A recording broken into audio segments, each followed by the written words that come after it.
Hello, this is Lieutenant Colonel Howard. This is a voiceover of F103, Materiel Development and Acquisition. It is not meant to replace your readings or classroom instruction. Let's zoom in on the Defense Acquisition System from within the Army Forest Management Model. This more or less represents the deliberate process through which design and development takes place for new material solutions.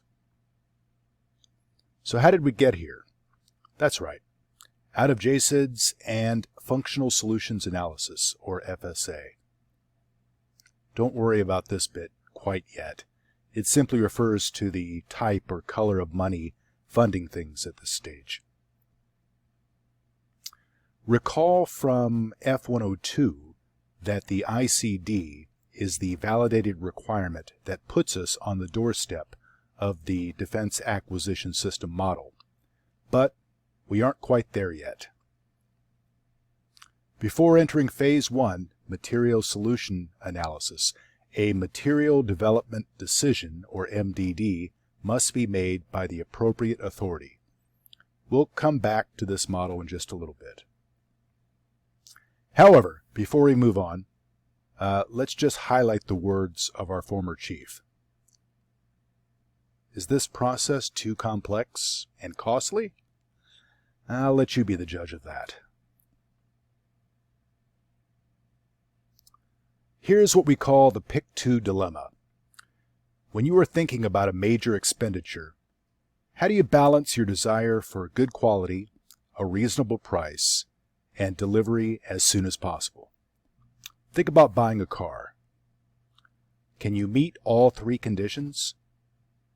What sets your priorities? Maybe your old car is in the shop and the repair bill is more than what it's worth. If you need something good quickly, you'll probably need to pay a little extra. If you need a new set of wheels fast and cheap, you risk sacrificing quality. On the other hand, a good and cheap option may take a great deal of time. To meet all three conditions, you are more likely to find a unicorn.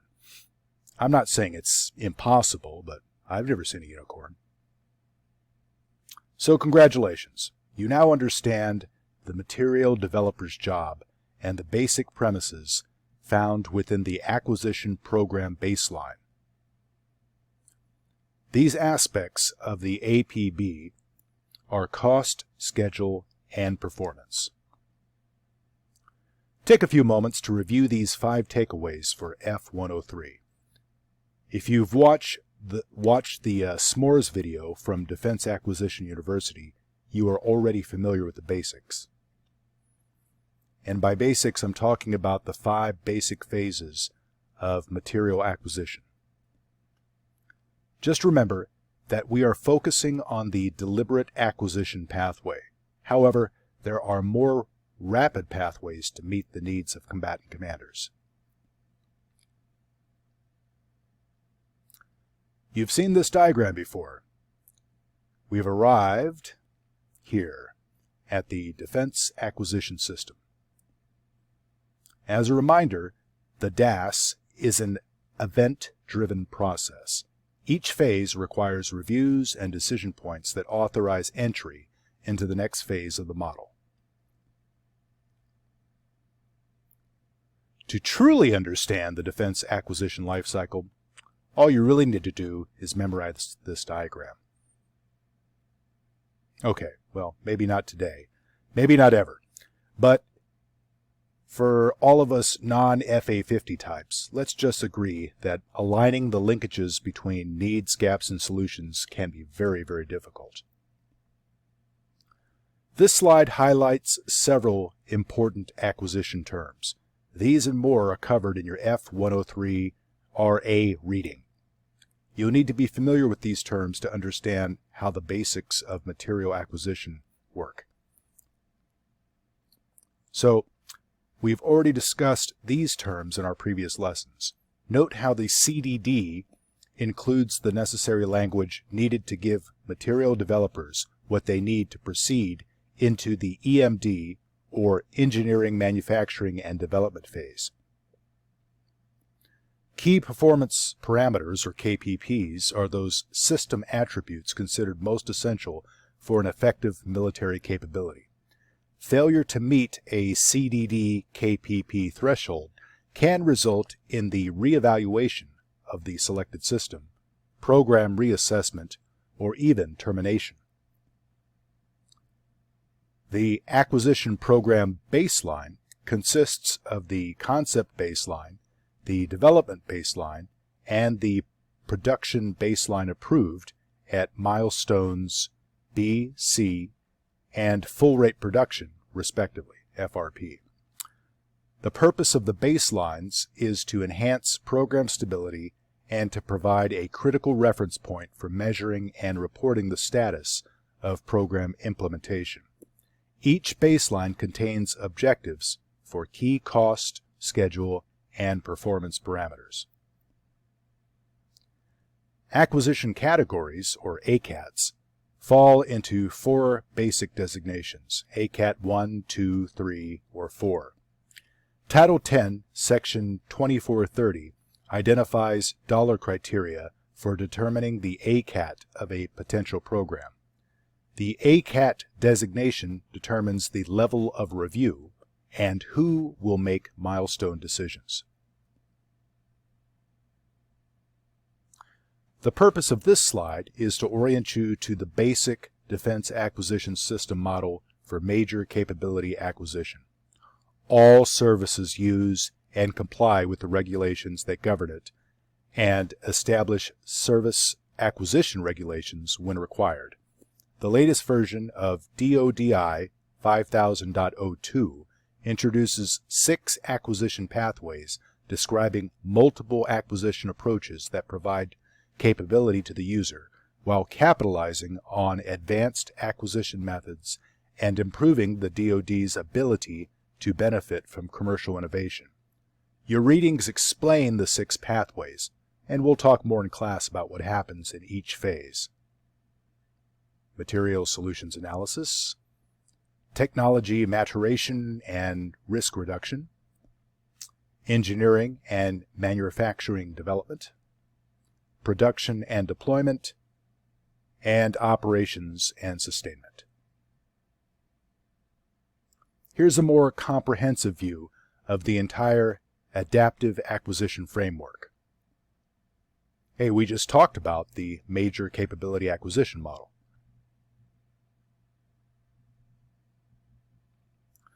The big 6 modernization capability areas were discussed in your F103 RB reading. The U.S. Army modernization strategy is established on the vision of the future Army and is the framework for the Army strategy to balance near, mid, and far-term investments. These 6 prioritized capabilities are key to multi-domain operations. The Army's FY22 budget request included $1.55 billion for long-range precision fires, $1.46 billion for next-generation combat vehicles, $1.57 billion for future vertical lift, $2.65 billion for the network, along with $438 million for assured positioning, navigation, and timing, $1.73 billion for air and missile defense,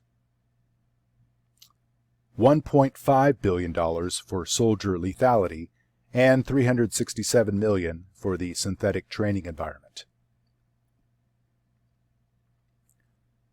The 4 quadrants here identify major Army agencies that have key responsibilities in the Army's material process.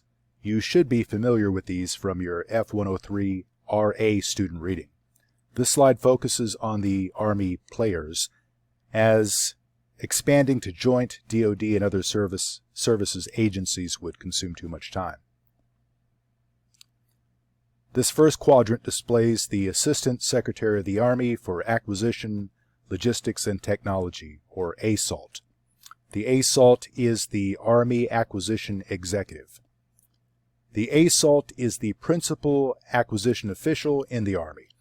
As such, the ASALT is the principal advisor to the Secretary of the Army on all acquisition matters, establishes policy and procedures for Army research, development, and acquisition, and supervises the Army acquisition system. The ASALT has the Army G4 to oversee and develop Army logistic policy to support all acquisition, and relies on the G6, or Chief Information Officer of the Army, to oversee technology issues regarding C4 RSI programs and develop especially integrating programs associated with the network. This quad highlights the approvers within the Army's acquisition system. The third quad shows the Army's current PEOs, or Program Executive Offices or officers, which are General Officer or Civilian Senior Executive Service, or SES, levels of responsibility. Think of them as division commander equivalents within acquisition. All of them work for the Army Acquisition Executive, or the ASALT. Highlighted in purple are the joint PEOs that report to or through the Army ASALT, but provide multi-service acquisition support. The fourth quad displays the three types or levels of managers that exist inside of the PEOs. PMs work for PEOs and oversee POM programs, POM Program Objective Memorandum. Here's another way of looking at the acquisition chain of command. Note that each service has a Service Acquisition Executive. The Army's Service Acquisition Executive, or SAE, is the ASALT. The purpose of this slide is to show the relationship between Army Futures Command, AFC, and the Defense Acquisition System. The Commanding General, AFC, reports through the Chief of Staff of the Army to the Secretary of the Army. The Office of the ASALT is the supported organization for material acquisition. ASALT owns the acquisition process. AFC's 8 cross-functional teams lead the development of these modernization priorities. The CFTs are there to streamline the Army acquisition processes to reduce the requirements process, shorten acquisition time, and by engaging soldiers early in development, ensure that fielded systems are affordable and meet the warfighter's needs. The Combat Capabilities Development Command is the Army's technology leader and largest technology developer. CCDC ensures the dominance of Army capabilities by creating, integrating, and developing technology-enabled solutions to our soldiers. The command provides the Army with an organic research and development capability. The U.S. Army Medical Research and Development Command manages and executes research in 5 basic areas: military infectious diseases, combat casualty care, military operational medicine, chemical biological defense, and clinical and rehabilitative medicine. This slide will signal your entry into the F103 practical exercise.